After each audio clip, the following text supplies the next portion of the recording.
Où en est le dossier de la prison promise à Saint-Laurent-du-Maroni? C'est la question posée aujourd'hui par le député Gabriel Serville au gouvernement. Les détails à suivre dans ce journal. Développement durable et équilibré du territoire, c'est l'objectif du futur écoquartier de la commune de Roura. Le maire et le directeur de l'établissement public foncier et d'aménagement ont signé ce matin un accord. Nous en parlerons. 78 000 décès prématurés chaque année en France, c'est le funeste bilan du tabagisme actif.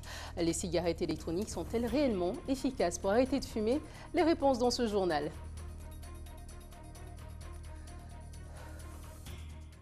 Madame, Monsieur, bonsoir, bienvenue dans votre journal que vous pouvez également suivre en direct sur Facebook. À la une ce soir, le député Gabriel Serville a interrogé le gouvernement sur les avancées du dossier de la prison promise à Saint-Laurent-du-Maroni par le précédent gouvernement. Nous l'écoutons. Je voudrais concentrer mon propos sur l'ambitieux plan d'investissement immobilier pénitentiaire lancé par votre prédécesseur il y a 18 mois de cela et qui semble déjà accumuler du retard. Madame la garde des Sceaux, je ne vais pas vous rappeler, à titre d'exemple, la situation du centre pénitentiaire de Rémière-Montjoly, puisque vous connaissez cette situation autant que moi, et vous savez à quel point cet établissement a été qualifié d'indigne de la République par votre prédécesseur, qui répondait à une énième QAG que je lui avais adressée sur cette question. C'est dans ce contexte d'ailleurs qu'a été annoncée la construction d'une seconde maison d'arrêt en Guyane en février 2017, qui figure d'ailleurs dans le plan d'urgence pour la Guyane, signé au terme du mouvement social de mars-avril de l'année dernière. Depuis, cette seconde maison d'arrêt figure parmi les mesures qualifiées d'engagées dans les documents de suivi de l'accord de Guyane produits par le gouvernement. Or, à part cette mention visible sur des supports de communication, nous n'avons aucune information sur l'état réel d'avancement de ce dossier ni sur le reste du plan prison. Dès lors, Madame la Ministre, pourriez-vous nous éclairer sur la transition qui pourrait être établie entre les promesses dont nous attendons la réalisation et la nouvelle loi de programmation 2018-2022 et de réforme de la justice qui est en cours de préparation? En Guyane, il y a un établissement pénitentiaire de 300 à 500 places qui est prévu à Saint-Laurent-du-Maroni, je vous le confirme. Le travail est aujourd'hui très avancé. Il est conduit par la PIGE, notre agence qui suit l'immobilier judiciaire. Un terrain a été identifié qui pourrait accueillir cet établissement et peut-être même le tribunal de grande instance. Le but étant de les mettre en service en même temps. Voilà, la proximité entre l'établissement pénitentiaire et le TGI est évidemment une proximité qui pour nous est indispensable pour les extractions pénitentiaires. Cela facilite considérablement la vie. Les études techniques sont favorables. Il faut également approfondir certains points, mais c'est un établissement qui est placé en priorité parmi ceux que nous aurons à construire. Politique toujours, Léon Bertrand a été reçu ce matin par le président de la République et son épouse à l'Élysée. Il a été reçu parmi les personnalités engagées pour le patrimoine. Le maire de Saint-Laurent-du-Maroni est intervenu pour défendre la maison du receveur des douanes. 17 autres monuments du patrimoine français seront restaurés grâce à une loterie. Pour ce premier essai, le gouvernement espère récolter entre 15 et 20 millions d'euros. L'idée sera mise en œuvre par le Monsieur Patrimoine, Stéphane Bern, la Fondation du patrimoine et la Française des Jeux. Dans le reste de l'actualité, un souffle nouveau dans le secteur de Kogno à Matoury. Un projet de réaménagement a été prévu en 2020 pour lutter contre l'habitat indigne et renforcer l'attractivité des quartiers. Une convention a été signée ce matin par la SEM-Samar, la SIMCO, la SIGI, la commune de Matoury et la préfecture. Reportage de Chris-Laure Phillips. La commune de Roura s'agrandit avec le projet d'aménagement du secteur de Auve, accompagné par l'établissement public foncier et d'aménagement de la Guyane. Les projets structurants prévus dans cet écoquartier sont des projets liés à la biodiversité et à son observation, grâce à un centre de découverte de la nature. Ce matin, le maire de Roura et le directeur de l'EPFA ont signé la charte écoquartier de Auve. Aujourd'hui, on est aux études qu'on appelle préopérationnelles. Donc, on est en train de regarder les questions de topographie, les questions de qualité des sols, les questions bien sûr d'inventaire naturel de la forêt qui est sur place, de manière à pouvoir concevoir au mieux et au meilleur coût également, les activités qui pourront s'y construire, s'y réaliser, sachant que nous réalisons l'aménagement en fonction des demandes des collectivités et des opérateurs. Inscrit dans la première opération d'intérêt national en Outre-mer, l'écoquartier Auve fait partie des 24 périmètres de l'opération mise en œuvre par l'EPFA Guyane. Il s'étalera sur 190 hectares le long du fleuve Roura et permettra d'accueillir de nouveaux habitants. Le milieu de Roura, c'est plutôt la forêt, c'est l'eau, ce sont les criques, la rivière. Comment allier tout cela? Donc on a fait ce choix avec les FAG d'aller dans ce sens, une sensibilisation écologique, donc des logements écoquartiers, ça veut dire bioclimatiques, etc., respectant la nature, avec surtout des matériaux locaux, je précise. Donc c'est bon pour tout le monde, bon pour l'être humain que d'évoluer au sein même de sa forêt. L'opération Intérêt national va se dérouler sur 20 ans. Une synchronisation des différents services sera nécessaire pour le bon développement des 24 périmètres, pour en faire des villes amazoniennes durables. Vous l'aurez compris, il s'agit donc d'un sujet sur le futur écoquartier prévu à Auve, dans la commune de Roura. Je vous le disais tantôt, un souffle nouveau dans le secteur de Kogno à Maturi. Le projet de réaménagement est prévu en 2020 pour lutter contre l'habitat indigne et renforcer l'attractivité des quartiers. Une convention a été signée ce matin par la SEM-Samar, la Simco, la CIE et la commune de Maturi ainsi que la préfecture. Reportage de Chris-Laure Phillips.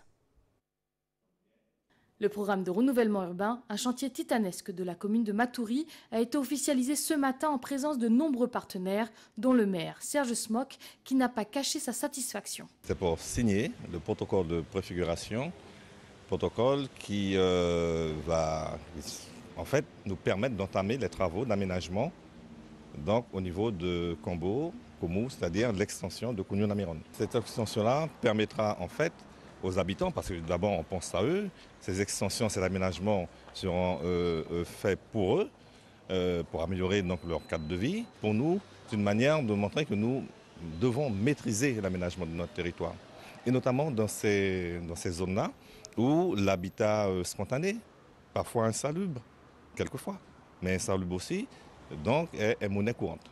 Les services de l'État, partie prenante du projet, se félicitent de la sortie de terre d'un chantier qui sera non seulement bénéfique à la commune, mais aussi à la Guyane tout entière. C'est une victoire pour tout le territoire de Maturi, c'est une victoire aussi pour la Guyane, parce que la commune de Maturi est la 3e commune en Guyane. C'est une zone qui est une zone clé, qui a de gros problèmes de logement, d'insalubrité, de logement informel. Et là, cette opération va nous permettre, dans une logique intercommunale, finalement de régler le problème de cette grande zone d'habitat informel. Il y a un énorme enjeu pour la commune de Maturi, il y a un énorme enjeu pour l'île de Cayenne. Je rappelle que c'est dans le cadre du NPNRU, qui est un programme qui concerne 3 territoires en Guyane. D'une part Saint-Laurent, d'autre part Cayenne et enfin Maturi. Donc on a 3 programmes en route. Même son de cloche chez les associations d'habitants qui restent cependant vigilantes quant à la suite donnée à cette signature. C'est une signature qui est très très importante du fait que ça va mettre un terme à la misère de la population de ce secteur qui est sans eau, sans électricité depuis bientôt plus de 25 ans et qu'on a quand même lutté pendant pas mal d'années pour que justement arriver à terme, et ce n'est pas fini bien entendu puisque là ce n'est que le protocole de préfiguration, donc c'est-à-dire la concertation avec la population avant d'arriver vraiment à la concrétisation de l'aménagement du quartier. Pour moi l'essentiel c'est la concertation avec les associations de façon que le projet ait une cohérence avec la réalité du terrain, que ça ne soit pas fait dans des bureaux d'études et qu'on nous impose après des choses qui ne vont pas systématiquement couler au quartier, quoi. Donc moi, ma priorité, c'est vraiment, mais vraiment, un échange avec tous les acteurs de l'aménagement. Les travaux effectifs devraient débuter en 2020. Un mot d'environnement à présent. Le comité scientifique du parc amazonien de Guyane s'est réuni ce matin. Il était essentiellement question d'ouvrir au conseil coutumier un droit de regard sur les recherches portant sur les plantes traditionnelles. Après le scandale du Kwashia Amara, cette démarche devrait permettre aux peuples autochtones de bénéficier des retombées de leurs savoirs ancestraux. Les détails avec Marie Fleury, présidente du conseil scientifique du parc amazonien, au micro de Chris-Laure Phillips. Ce matin, on aborde une question très importante pour la recherche en Guyane et d'ailleurs partout en France. C'est l'accès aux ressources et le partage des avantages. Vous savez qu'il y a une loi qui est passée, qui s'appelle la loi pour la reconquête de la biodiversité en août 2016 et qui en fait exige une autorisation pour tout ce qui est accès à la fois aux ressources génétiques, donc tout ce qui est vivant, que ce soit des plantes ou des animaux, mais aussi pour l'accès aux connaissances traditionnelles. Donc cette autorisation doit être délivrée par le ministère. Il y a une répercussion très importante pour la Guyane. C'est beaucoup plus complexe quand ce sont des savoirs, quand il y a des savoirs traditionnels associés. C'est-à-dire, par exemple, si on travaille sur les plantes médicinales ou même sur les plantes à usage traditionnel, là, il faut une autorisation à la fois du ministère, mais aussi une autorisation qui sera délivrée par un organisme qui n'existe pas encore en réalité. La grande avancée là, qui s'est faite récemment, c'est la mise en place du Grand Conseil coutumier. Donc, on salue la mise en place de ce Grand Conseil coutumier qui devrait demander normalement à la CTG donc la mise en place d'un organisme, un établissement public qui lui sera habilité à distribuer ces autorisations. Mais ça fait quand même, vous voyez, 1 an et demi, presque 2 ans, que pour l'instant, toute cette recherche-là en Guyane est totalement bloquée et que finalement les chercheurs ne peuvent plus travailler. Rendons-nous en Guadeloupe à présent avec la question qui pose problème en ce moment, celle de l'indemnisation liée au passage des ouragans. 8 mois après Irma, nous sommes retournés dans l'une des communes les plus impactées, la commune de Vieux-Fort. Nombreux sont les habitants qui n'assurent pas leurs habitations ou bien choisissent une sécurité à minima. Reportage d'Anne-Elisabeth Hartsen et de Moïse Dexter. Si pour certains, Maria est déjà un lointain souvenir, pour d'autres, c'est loin d'être le cas 8 mois après. Cet épisode cyclonique bouleverse encore leur quotidien. Il partait toute moitié à la moi, à 2 h du matin. Il avait 2 enfants en case là, il y a un petit copier. Et le dernier là, il est bien, mais il était plus malade du moins. L'assurance restait 3 mois. Et l'argent là, enfin, toiture à case là, seulement nous payer pour réparer et qu'il restait d'autres affaires. On était obligé d'interrompre monsieur là, de parler plus loin parce qu'on n'avait plus l'argent pour te payer. Alors, ça qui est resté, c'est peinture. Dans son moment, ça fait peinture là. Il y avait électricité à payer et carrelage. Marie-Lucie, qui n'a pas hésité une seconde à héberger sa mère et son frère, continue à faire les démarches nécessaires pour qu'ils puissent enfin réintégrer leur domicile. Elle s'est bien occupée de moi quand j'étais petite. C'est elle qui m'a élevée, j'ai grandi. Ah ben, maintenant, c'est à mon tour. Et quand ils ont débarqué, ils n'avaient pas grand-chose sous la main. Les vêtements mouillés, etc. etc. Et pour la maison, j'ai dû faire pas mal de démarches, appeler l'assurance, etc., etc. Lorsque le montant est arrivé, j'ai été voir un entrepreneur. Et l'entrepreneur, quand il a fait le devis dépassait le montant qu'a versé l'assurance. Et du coup, il fallait que moi, de mon côté, que j'investisse. Certains résidents n'ont donc toujours pas pu tourner la page. Et Maria et ses conséquences rôdent encore à Vieux-Fort, 8 mois après. Rendons-nous en Martinique à présent avec cet exercice organisé par les pompiers pour colmater les fuites de carburant en mer. Reportage. Pas une minute à perdre. Même pour un exercice, les hommes en bleu doivent aller vite, charger cet écrémeur et l'emmener sur site rapidement. C'est un dispositif qui permet de récupérer les hydrocarbures sur la surface de l'eau. Non, tu passes par là. La nappe est déjà confinée dans le barrage. Donc l'objectif maintenant, c'est de placer l'écrémeur à l'intérieur du barrage pour récupérer le produit. Le scénario est simple. Cette embarcation a repéré la défaillance et donné l'alerte. Une rupture d'un joint sur les bois que vous voyez là. Donc il y a 3 bois, dont un bois de gasoil qui nous permet de réceptionner et d'expédier du gasoil. 15 mètres cubes se sont échappés et seulement 10 ont pu être isolés. Sous le scénario, le reste va être effectivement géré par la marine. D'ailleurs, seule habilité à effectuer cette opération en haute mer. Vous avez 2 remorqueurs qui sont en opération donc de chalutage, c'est-à-dire qu'ils ont déployé un barrage hauturier qui va servir de poche de récupération des hydrocarbures. Et le Maïto qui est derrière moi lui, va mettre un écrémeur, c'est-à-dire une tête qui va venir aspirer la couche d'hydrocarbures qui se trouve au-dessus, à la surface. Et ces hydrocarbures vont être stockés ensuite de l'autre côté dans 2 barrages flottants de 16 mètres cubes. Une action complémentaire à grande échelle cette fois. Objectif, mutualiser les moyens étatiques et ceux de la SARA en cas de pollution. L'exercice, qui a mobilisé une 50aine d'individus, a lieu une fois par an. Nous sommes aujourd'hui le 31 mai, journée consacrée à la lutte contre le tabagisme. Il cause 78 000 décès prématurés. Chaque année en France, les cigarettes électroniques sont-elles réellement efficaces pour arrêter de fumer? En Guyane, il existe 2 boutiques qui commercialisent les vapoteuses. Des réponses dans ce reportage de Gallo Wassim. Patch, injection, chewing-gum, les moyens sont nombreux pour lutter contre le tabac, et ce, avec plus ou moins de succès. Certaines méthodes ont néanmoins pu faire baisser l'addiction à cette habitude qui est considérée comme la cause de la mort prématurée de 78 000 personnes en France chaque année. Nous avons décidé de nous pencher sur la vapoteuse, qui fait de plus en plus d'émules parmi les fumeurs. Mais c'est quoi en fait la vapoteuse? Une vapoteuse, c'est un appareil électronique qui est composé d'une batterie, d'un cléromiseur dans lequel il y a une résistance. Et dans ce cléromiseur, on y insère un e-liquide. Ce e-liquide, il va être chauffé grâce à la résistance et il va produire une vapeur. Donc à l'inverse de la cigarette, au lieu de produire une fumée, la cigarette électronique produit une fumée artificielle, une vapeur. Claude, ancien fumeur devenu vapoteur, nous explique que la cigarette électronique lui a sauvé la vie. J'ai fumé pendant 25 ans, je fumais 2 paquets par jour. Et j'en ai eu marre à un moment, j'ai voulu arrêter et j'ai essayé la cigarette et j'ai arrêté tout de suite, en fin de compte.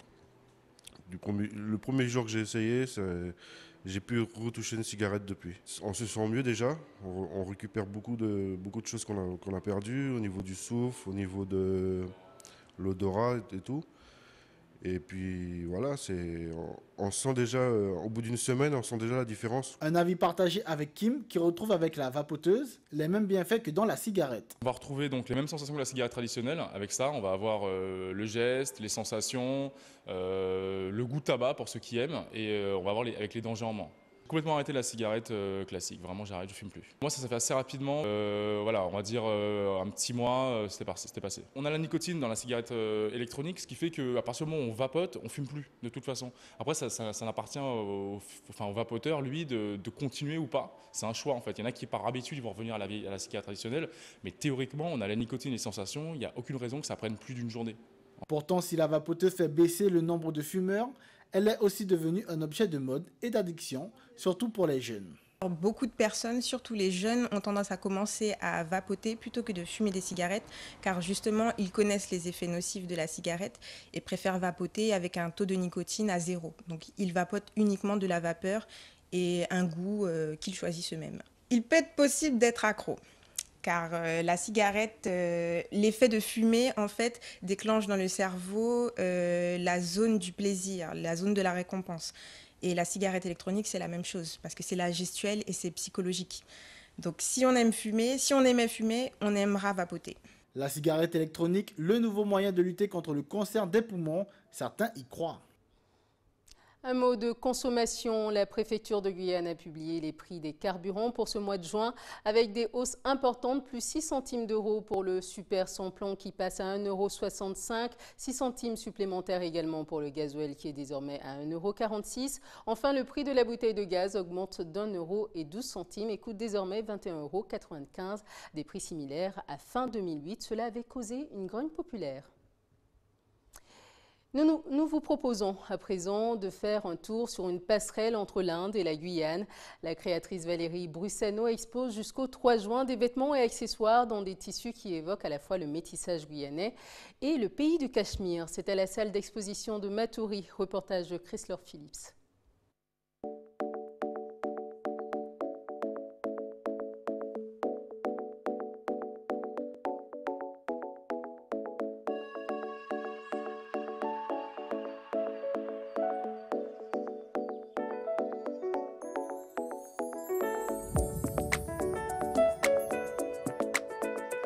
J'ai voulu faire un lien entre l'Inde et la Guyane, donc le thème c'était une passerelle entre l'Inde et la Guyane. Et j'ai travaillé, mixé les tissus indiens, les tissus africains. Disons que quand je suis à la naine, quand j'ai vu le dhoti qui était rouge, c'était évident que j'allais faire le lien entre le dhoti qui est rouge et les pagnes des Amérindiens. Et il y avait ce fil d'or qui était le fil conducteur avec l'or de Guyane. Et après, c'est comme ça, moi, ça part comme ça. L'inspiration, elle se fait au moment des voyages et les connexions, elles s'est faites naturellement.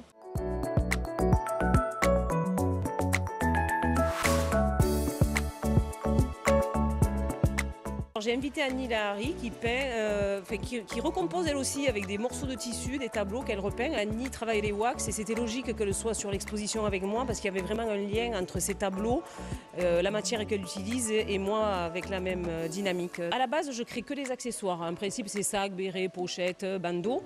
Mais au final, j'expose aussi quelques robes en recyclage. Donc là, vous ne la verrez pas parce qu'elle est derrière, parce qu'il y a toujours aussi... il y a une signature avec l'environnement. Le tapis, il est fait qu'en recyclage. J'ai fait des robes à moustiquaires, d'Amessa qui a de la recomposition. Alors je récupère tous les petits bouts et je recrée une matière que j'ai appelée le mavaté. Parce qu'en fait, ça rend hommage à mes grands-mères qui, avec tous ces petits bouts pour joindre les deux bouts. Et donc il y a le ma de Madeleine, ma grand-mère, le va de Valérie qui est moi et le thé de Thérèse. Et c'est la recomposition des matières.